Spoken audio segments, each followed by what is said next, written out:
2025ರಂದು ಸರ್ಕಾರಿ ನೌಕರರ ಬೆಂಗಳೂರು ನಡೀತಕ್ಕಂಥ 77ನೇ ಸಂವಿಧಾನ ಸಮರ್ಪಣೆ ದಿನದ ಸ್ಮರಣಾರ್ಥ ಸಂವಿಧಾನವನ್ನು ಸಂರಕ್ಷಿಸಿ ಮನುಸ್ಮೃತಿಯನ್ನು ಹಿಮ್ಮೆಟ್ಟಿಸೋಣ ರಾಜ್ಯ ಮಟ್ಟದ ಜಾಗೃತಿ ಸಮಾವೇಶ ಹಮ್ಮಿಕೊಳ್ಳಲಾಗಿದೆ. ಈ ಸಮಾವೇಶವನ್ನು ಕರ್ನಾಟಕ ದಲಿತ ಸಂಘರ್ಷ ಸಮಿತಿಯ ರಾಜ್ಯ ಸಂಚಾಲಕರಾದಂಥ ಹೆಣ್ಣೂರು ಶ್ರೀನಿವಾಸ ಅವರ ನೇತೃತ್ವದಲ್ಲಿ ನಡೀತದೆ. ಈ ಕಾರ್ಯಕ್ರಮ ಉದ್ಘಾಟನೆಯನ್ನು ಮಾನ್ಯ ಲೋಕೋಪಯೋಗಿ ಸಚಿವರಾದಂಥ ಸತೀಶ್ ಜಾರಕಿಹೊಳಿ ಸರ್ ಮಾಡ್ತಿದ್ದಾರೆ. ಮುಖ್ಯ ಅತಿಥಿಗಳಾಗಿ ಸಮಾಜ ಕಲ್ಯಾಣ ಸಚಿವರಾದಂಥ doctor H C Madhav Saheb ಭಾಗವಹಿಸಲಿದ್ದಾರೆ. ಅದೇ ರೀತಿಯಾಗಿ ಆಹಾರ ಮತ್ತು ನಾಗರಿಕ ಸೌರಭ ಸಚಿವರಾದಂಥ ಕೆ ಎಚ್ ಮುನಿಯಪ್ಪ ಸರ್ ಭಾಗವಹಿಸ್ತಾರೆ.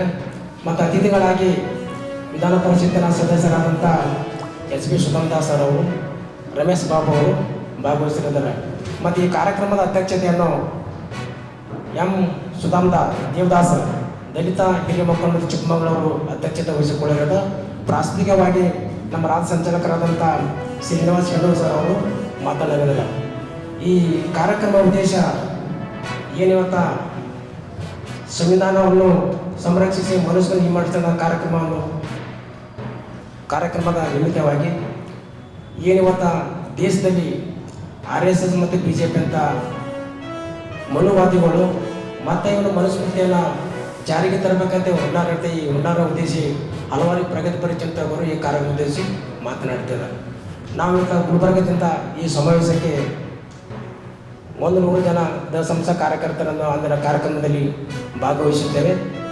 ಹೀಗಾಗಿ ಈ ಕಾರ್ಯಕ್ರಮಕ್ಕೆ ಪ್ರಗತಿಪರ ಚಿಂತಕರು, ಸಾಹಿತಿಗಳು, ವಿಚಾರವಂತರು ಹೆಚ್ಚಿನ ಸಂಖ್ಯೆಯಲ್ಲಿ ಭಾಗವಹಿಸಬೇಕಂತೇಳಿ ಮನವಿ ಮಾಡಿಕೊಡ್ತೇವೆ. ಈಗ ಸರ್ ಅವನು ಈಡಿಗ ಸಮುದಾಯಕ್ಕೆ ಸಂಬಂಧಪಟ್ಟ ಮೋಹನ್ ಅಂತ ಹೇಳಿ ವ್ಯಾಪನಹಳ್ಳಿ ಹುಡುಗ. ಆ ಹುಡುಗ ಮಾಹಿತಿ ಹಕ್ಕನ್ನ ಗ್ರಾಮ ಪಂಚಾಯತಿಯಲ್ಲಿ ಅವ್ಯವಹಾರ ಆಗಿದೆ, ಅದರಲ್ಲಿ ಮಾಹಿತಿ ಹಕ್ಕನ್ನ ಹಾಕಿದಾಗ ಅವನು ಫೋನ್ ಮಾಡಿ ನಮ್ಮ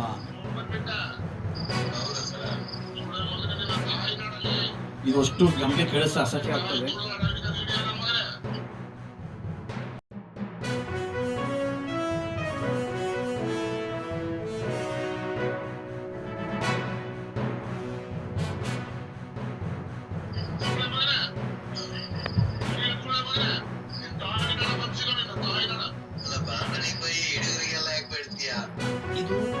ಇವನು ಈಡಿಗ ಸಮುದಾಯಕ್ಕೆ ಬೈದಿರತಕ್ಕಂಥ ದಾದಾಪೇರಿಂದ ಗ್ರಾಮ ಪಂಚಾಯತ್ ಸದಸ್ಯರು.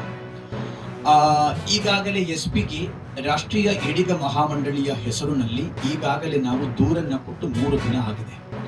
ಇವತ್ತು ಕೂಡ ಯಾವುದೂ ಕೂಡ ಕ್ರಮವನ್ನೇ ತೆಗೆದುಕೊಂಡಿಲ್ಲ. ಅದರಲ್ಲಿ ಕೊಲೆ ಬೆದರಿಕೆ ಇದೆ, ಅವಾಚ್ಯ ಶಬ್ದಗಳಿಂದ ಬೈದಿದೆ. ಜಾತಿನಿಂದಲೇ ನಮಗೆ ಅಡಾಪ್ಟ್ ಆಗುತ್ತಾ ಇಲ್ವಾ ಅಂತ ಗೊತ್ತಿಲ್ಲ. ಅದನ್ನೊಬ್ಬ ಗ್ರಾಮ ಪಂಚಾಯತ್ ಸದಸ್ಯರು ಈ ರೀತಿ ಮಾತಾಡೋದಕ್ಕೆ ಚಿತ್ರದುರ್ಗ SPಯ ಜೊತೆ ನಾನು 2 ಸಲ ಖುದ್ದು ಮಾತಾಡಿದ್ದೇನೆ. ಇದು ಒಂದು ಭಾಗ. ಪ್ರಮುಖವಾದ ವಿಷಯ